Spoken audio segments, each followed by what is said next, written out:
Hello friends, myself Dr. Kushal Suthar, working as consultant orthopedic and spine surgeon.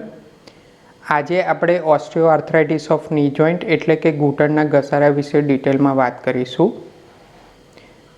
આપણા બોડીમાં ની joint એ total 3 બોનના આર્ટિક્યુલેશનથી બનતો હોય છે, જેમાં નીચેના પાર્ટમાં ટીબિયા, ઉપર ફીમર અને એન્ટિરિયરલી એટલે કે આગળના ભાગમાં પટેલા બોન આવેલું હોય છે.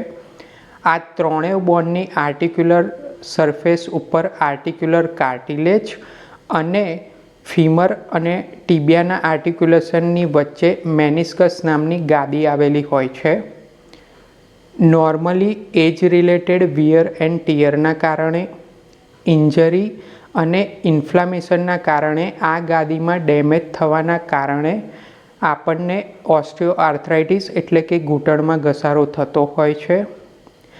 આ ઓસ્ટિયોઆર્થરાઇટિસના ટોટલ 5 સ્ટેજીસ હોય છે, જેમાં સ્ટેજ 0 એટલે કે નોર્મલ હેલ્ધી ની જોઈન્ટ, સ્ટેજ 1 કે જેમાં આર્ટિક્યુલર કાર્ટિલેજમાં ડેમેજ થવાની શરૂઆત થતી હોય છે અને આ ડેમેજ એ લેસ ધેન 10% જેટલો હોય છે.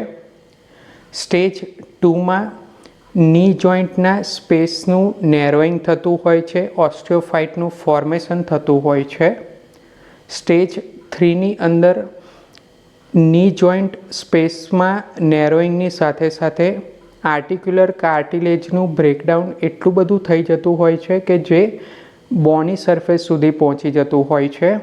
અને સ્ટેજ 4ની અંદર આપણને આર્ટિક્યુલર કાર્ટિલેજનું ડેમેજ એ ગ્રેટર ધેન 60% થઈ જાય છે અને સિવિયરલી ની જોઈન્ટની સ્પેસનું નેરોઈંગ થઈ જતું હોય છે.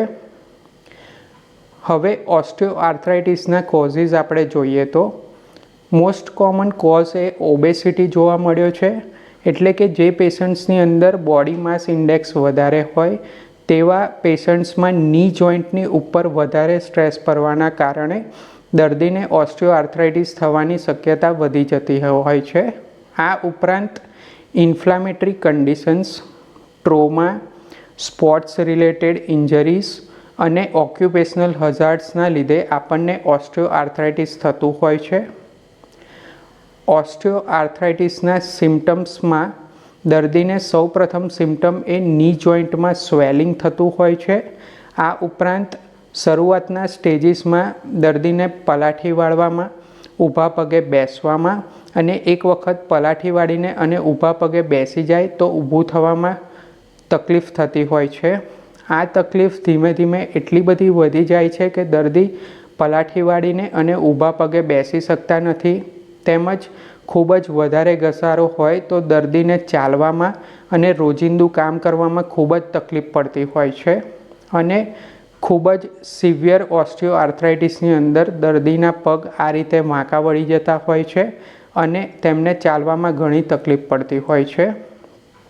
ડૉક્ટર ઓસ્ટિયોઆર્થરાઇટિસનું ડાયગ્નોસિસ ક્લિનિકલી પેશન્ટ તપાસીને કરતા હોય છે. તેમજ ડૉક્ટર પેશન્ટ્સને સ્ટેન્ડિંગ નીનો એક્સરે કરાવવાની એડવાઇસ કરતા હોય છે કે જેની મદદથી ઓસ્ટિયોઆર્થરાઇટિસનું સ્ટેજ આપણે જાણી શકીએ છીએ અને તેની મદદથી તેની ટ્રીટમેન્ટ કરી શકીએ છીએ. ખૂબ જ રેર કેસીસની અંદર ડૉક્ટર તમને MRIની એડવાઇસ કરતા હોય છે. હવે ઓસ્ટિયોઆર્થરાઇટિસ નીની ટ્રીટમેન્ટ દર્દીના સ્ટેજ પ્રમાણે થતી હોય છે. શરૂઆતના સ્ટેજમાં ડૉક્ટર તમને સિમ્પ્ટોમેટિક એન્સાઇડ્સની મેડિકેશન્સ તેમજ અમુક કાર્ટિલેજ રિજનરેશન માટેની મેડિસિન્સ જેવી કે ડાયસેરિન અને અન્ય કાર્ટિલેજ રિજનરેટર્સનો 3 મંથ્સ કે 6 મંથ્સનો કોર્સ કરાવતા હોય છે. તેમજ ડૉક્ટર તમને આ પ્રમાણેની સ્ટ્રેચિંગ ફિઝિયોથેરાપી અને મસલ સ્ટ્રેન્થનિંગ ફિઝિયોથેરાપી કરાવતા હોય છે. તેમજ અમુક કરતાં વધારે સ્ટેજની અંદર ડૉક્ટર તમને હાઇલ્યુરોનિક એસિડનું ઇન્જેક્શન એડવાઇસ કરતા હોય છે. અને જો ઓસ્ટિયોઆર્થરાઇટિસનો ગ્રેડ ખૂબ જ વધારે હોય તો ડૉક્ટર તમને પાર્શિયલ અથવા તો ટોટલ ની જોઈન્ટ રિપ્લેસમેન્ટ સર્જરીની એડવાઇસ કરતા હોય છે.